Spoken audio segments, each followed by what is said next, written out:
नमस्कार दोस्तों, आज हम जानने वाले हैं कि ईरान का युद्ध और इससे पड़ने वाले प्रभाव इसका क्या हो सकता है, इसके बारे में जानते हैं। देखिए, दुनिया का ऐसा युद्ध है 2026 का जो सबसे बड़ा युद्ध के रूप में माना जा रहा है।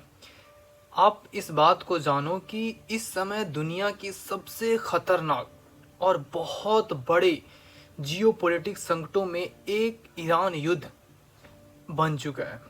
अब आप देखो कि ये ईरान युद्ध जो है वो मिडिल ईस्ट यानी कि पश्चिम एशिया में जो हालात है इतनी तेज़ी से क्यों बदल रहे हैं, इसके पीछे का मेन वजह क्या हो सकता है, इसके बारे में जानते हैं।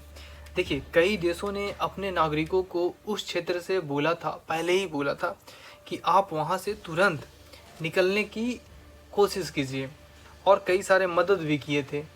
आखिर देखिए, सवाल क्या क्या उठता है उसके बारे में जानते हैं कि ईरान में अचानक ऐसा क्या हो गया था।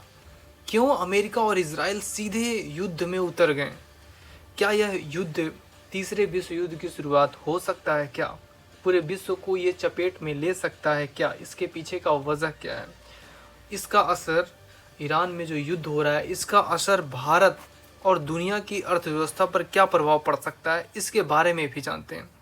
देखिए, हम लोग जानते हैं कि जो ईरान युद्ध है उसकी शुरुआत कैसे हुई, उसके बारे में जानते हैं। देखिए, 28 फरवरी 2026 को एक बहुत बड़ा सैन्य ऑपरेशन होता है।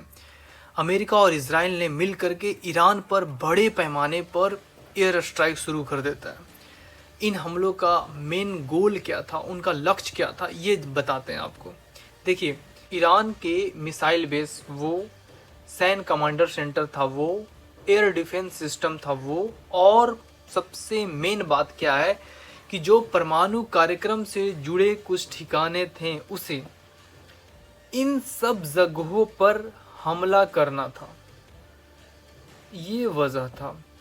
इन हमलों में ईरान के सर्वोच्च नेता जो थे अली खामनेई, उनकी मौत हो जाती है। ईरान में सर्वोच्च नेता का पद बहुत शक्तिशाली होता है। वह देश के सेना, राजनीति, धार्मिक, इन सारी व्यवस्थाओं का एक तरह से बोला जाता है कि ये प्रमुख होता है।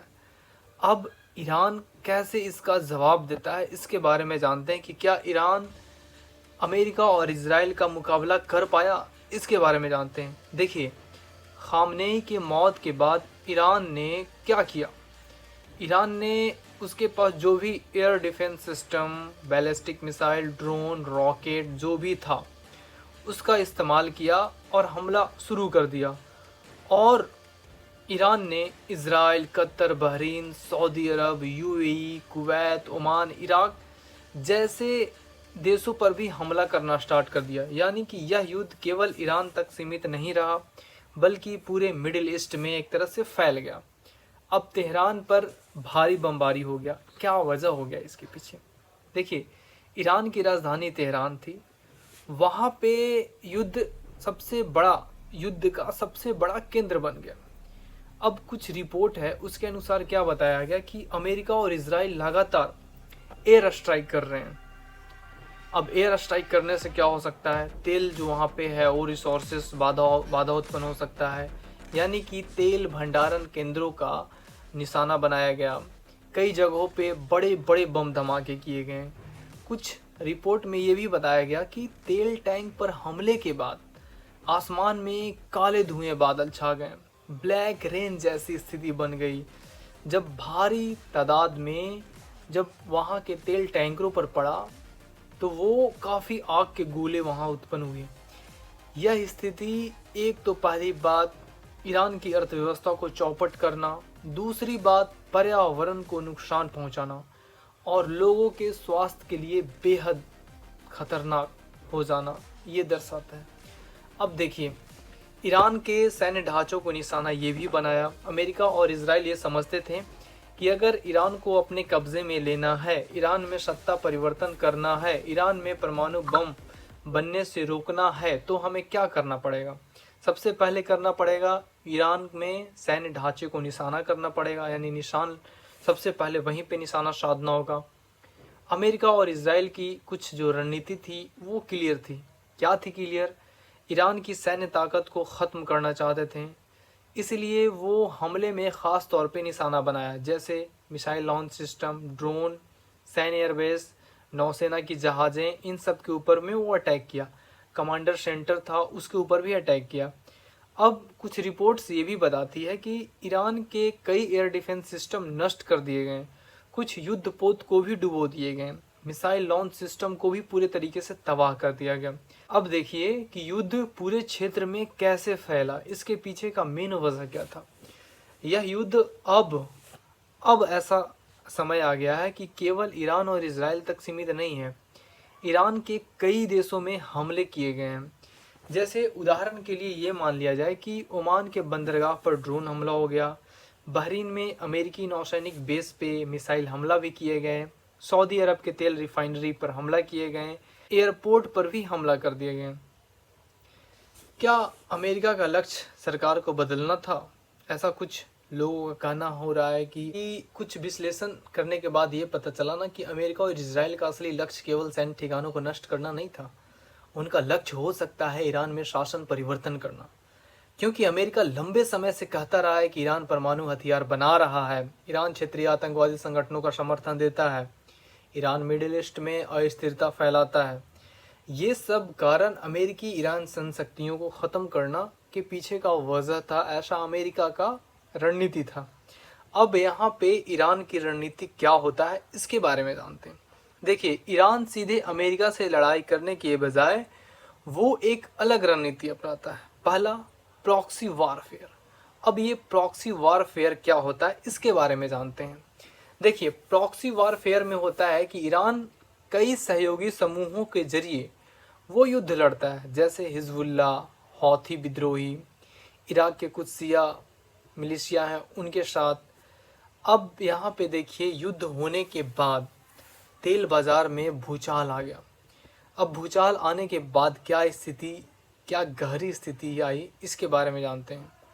देखिए, ईरान का युद्ध केवल सैन्य संकट नहीं उत्पन्न किया, ऊर्जा संकट भी बन गया, क्योंकि मिडिल ईस्ट दुनिया की तेल का सबसे बड़ा स्रोत है।